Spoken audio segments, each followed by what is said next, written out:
Hello दोस्तों, मेरी बगिया में आपका स्वागत है। तो दोस्तों, आज की वीडियो में हम बात करेंगे इस रोज़ प्लांट के बारे में और आज इसके हम कुछ केयर टिप्स जानेंगे। तो आप देख रहे हैं कि मेरे इस प्लांट के सभी फ्लावर्स स्पेंड हो गए हैं। तो दोस्तों, आज मैं इस प्लांट को फिर से फ्लावरिंग के लिए तैयार करने वाली हूँ। तो इसके लिए आप वीडियो के अंत तक बने रहिए और यदि आपको मेरा वीडियो अच्छा लगे तो वीडियो को लाइक, शेयर और सब्सक्राइब ज़रूर कीजिए। तो ये देखिए दोस्तों, हमने कटर ले लिया है और अब हम हमारे प्लांट पर जितने भी स्टैंड फ्लावर हैं उन्हें हम रिमूव कर देंगे और इस तरह से एक एक करके सारे फ्लावर्स हम हटा लेंगे। तो दोस्तों, आपको ध्यान इस बात का रखना है कि जहाँ से ये गुलाब की 3 पत्तियाँ दिखाई दे रही हैं उन्हें भी हटा देना है और इस तरह से उनके नीचे से हमें कट कर देना है। और चूँकि ये हाइब्रिड रोज़ के प्लांट हैं तो दोस्तों, इसके फ्लावर्स काफ़ी दिनों तक प्लांट पर टिके रहते हैं। और फाइनली ये देखिए, हमने फ्लावर्स हटा लिए हैं और अब हम इस फ्लावर्स को फेंकने के बजाय हम इसकी पंखुड़ियों को अपने फर्टिलाइज़र में ऐड कर देंगे ताकि ये भी हमारे प्लांट के लिए फर्टिलाइज़र का काम कर सकें। ये सारे वेस्ट मटेरियल हमारे प्लांट के लिए बहुत ही अच्छा फर्टिलाइज़र का काम करते हैं। और अब हमारा अगला काम है ये फंगिसाइड पाउडर। तो दोस्तों, हमने ये फंगिसाइड पाउडर ले लिया है, इसका थोड़ा सा पाउडर निकाल लिया है। अब हम इसमें पानी की कुछ बूंदें डालेंगे, बस ये 1-2 बूंदें डालकर इसका हम अच्छे से पेस्ट तैयार कर लेंगे। और इस तरह से पेस्ट तैयार कर लेने के बाद दोस्तों, हमने जहाँ से अपने रोज़ के प्लांट को प्रून किया है वहाँ हम इसका पेस्ट लगा देंगे। इस तरह से दोस्तों, हमें इसका पेस्ट लगा देना है, क्योंकि ऐसा हम इसलिए करते हैं क्योंकि यदि हम इस फंगिसाइड पाउडर का यूज़ नहीं करते हैं तो जहाँ से हमने अपनी फ्लावर से स्पेंड फ्लावर हटाए हैं वहाँ से कट करने के बाद इसमें डाई बैक की प्रॉब्लम स्टार्ट हो जाती है।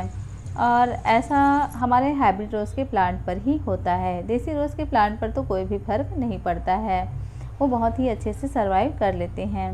पर जो ये हाइब्रिड रोज़ के प्लांट होते हैं उन्हें ज़्यादा केयर की ज़रूरत होती है। तो दोस्तों, ये काम आप ज़रूर करिए। ऐसा नहीं करने से हमारे जो प्लांट हैं वो धीरे धीरे काले पड़ने स्टार्ट हो जाते हैं और फिर नीचे तक वो काले पड़ जाते हैं। फाइनली वो सूख भी जाते हैं और उन्हें फिर हटाना होता है। तो दोस्तों, हम चाहते हैं कि हमारा प्लांट अच्छे से ग्रोथ करे, तो ये काम ज़रूरी है। और ये देखिए, हमारी मिट्टी सख्त हो गई है, लगभग 1 महीना हो गया है हमने इसकी गुड़ाई नहीं की है। तो अब हम इसकी मिट्टी की गुड़ाई करेंगे। मिट्टी की गुड़ाई करने से हमारी मिट्टी नरम तो होती ही है, तो साथ ही साथ इसमें एयर सर्कुलेशन भी बना रहता है। और एयर सर्कुलेशन के साथ साथ जो हमारे प्लांट्स के रूट्स होते हैं उन्हें भी ऑक्सीजन मिल पाता है और इनकी रूट्स जो है वो अच्छे से डेवलप होती है। तो दोस्तों, गुड़ाई करना भी एक बहुत ज़रूरी काम होता है गार्डनर के लिए।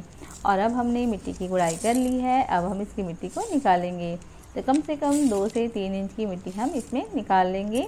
और इस बात का ध्यान रखना है कि हमारे जो प्लांट के रूट्स बॉल हैं वो ज़्यादा डिस्टर्ब ना हों, क्योंकि हाइब्रिड रोज़ के प्लांट दोस्तों ज़्यादा उन्हें रिपोर्टिंग करने की ज़रूरत नहीं होती है। यदि आपको लगे कि इन्हें रिपोर्टिंग करने की ज़रूरत है तो आप इस तरह से अपने प्लांट में नई मिट्टी और फर्टिलाइज़र के साथ अपने प्लांट्स को न्यूट्रिशंस दे सकते हैं।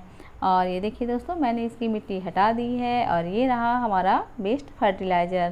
दोस्तों, ये रोज़ प्लांट के लिए बहुत ही बेस्ट फर्टिलाइज़र है। गर्मियों का मौसम है तो इसे हम डायरेक्ट अपने पौधों को दे सकते हैं।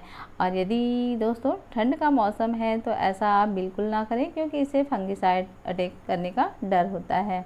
तो ये रहा हमारा फर्टिलाइज़र और हमने इसे कम से कम 3 घंटे के लिए सुखाने के लिए छोड़ दिया था। हालांकि ये पूरी तरह से नहीं सूख पाया है, फिर भी हम इसे मिट्टी के किनारे किनारे डाल देते हैं। और ये देखिए, हम रूट्स को छोड़कर साइड में डाल रहे हैं। और ये देखिए दोस्तों, हम और कुछ फर्टिलाइज़र ऐड कर रहे हैं। तो ये है हमारी चाय की पत्ती, जिसमें हमने कुछ वेस्ट दवाइयाँ डाल दी हैं जिससे हमारे प्लांट को माइक्रो न्यूट्रिशन मिलते रहें। तो दोस्तों, ये जो चीज़ें अभी हमने अपने प्लांट्स पर ऐड की हैं इनसे हमारे पौधों को भरपूर पोषक तत्व मिलता है।